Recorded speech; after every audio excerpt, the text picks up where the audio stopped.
Let's look at some results yesterday from special elections in one in New York and one in Nevada. Two congressmen, one was it's sort of a trickle-down effect. In Nevada, in the 2nd District, John Ensign, the disgraced senator, rather than face an ethics committee hearing on impropriety, decided to resign. The governor of Nevada, a Republican, appointed Representative Dean Heller to become that senator.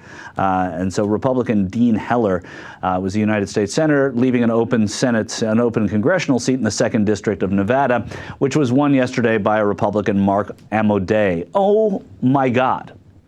Oh my God. A Republican won an open congressional seat in Nevada in the 2nd District, a district that was created in 1983. Which makes it 28 years old, and that was represented by Barbara Vukanovich, Jim Gibbons, who became governor, and Dean Heller. One thing that all three of those people have in common: they're all Republicans, and so is Mark Amodei.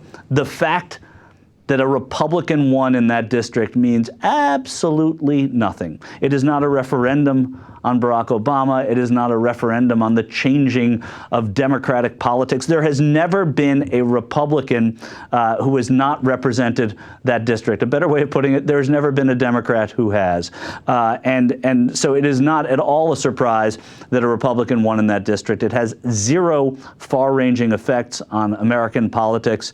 It means absolutely nothing. Let's now go to the 9th District of New York. 9th District of New York, more sexual foibles. They were represented by, and you'll remember this man's name, Anthony Weiner. Anthony Weiner was a very liberal congressman from Queens who made some mistakes sexually and with Twitter. And as someone who doesn't really know how to do Twitter very well, I kind of understand what he did, but I never would have done exactly what he did, I don't think. Anthony Weiner left the politics of his district in a shambles. And it's a very complex district, actually. It's been represented by Weiner and Schumer. It has a Democratic, certainly a Democratic edge by almost 3-1.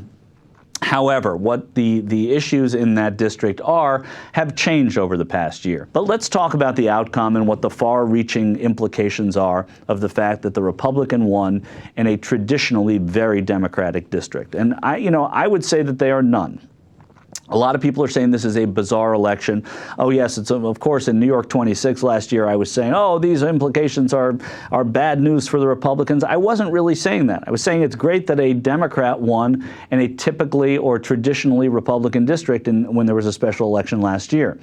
What I was saying that was great about that was that the Republicans shot themselves in the foot. Not that the Democrat won. I wasn't fooled into thinking all of a sudden this is a Democratic district and Barack Obama is so suddenly popular because New York 26 went to the Democrats.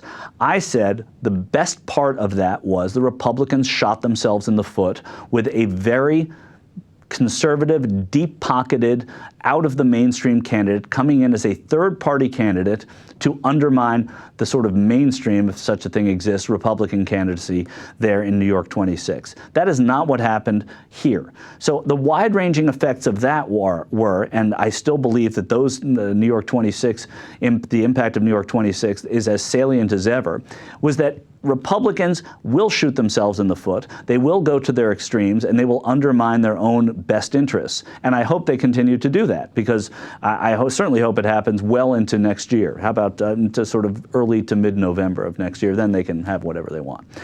So I do think that that's a big problem. And I don't think that this race yesterday in New York, while a wake-up call, perhaps, while an indication that, yes, our president is not the most popular part of the party and not the most popular president who's ever been in office, is not a bellwether for what's going to happen. If you took listen to this, the Republicans have lost the last 30 special elections, something like that. I'll come up with a better number than that. But they've been on such a losing streak in these special elections. Did it matter in 2010 when they took seats, when they took over the House of Representatives? No, it didn't matter that in those years, the ensuing years, the previous years, that they were losing special elections. It doesn't matter now. What has to be done is they have to change the perception of what the Democrats do and do not stand for. The fact that there are perceived policies, as Representative Hank Johnson, a Democrat Democrat of Georgia, said, perceived policies, Obama's perceived policies with respect to Israel are perceived that way, means the Democrats have to make a change there. That's where it matters. It matters that we have to make a change in thinking that somehow, in some way, that Medicare is just up for grabs, that it's going to go away. You can't think that. The fact that the president is putting that into the dialogue is distasteful to me, but never before has it said that it's going to go away, that entitlements for seniors are going to go away. So the Democrats get a little bit of a break here. They get to talk about these issues and sort of change the perception on them. And why? Because they got a wake-up call yesterday in the 9th District of New York, which, by the way, and it bears pointing out, redistricting is going to happen in New York. It's going to happen with under the guise of a Republican governor, Andrew Cuomo, in New York. And that redistricting may actually district out this entire district, so that this man, Bob Turner, Republican of New York, the 9th congressperson from the 9th District, may have the briefest of tenures in Congress.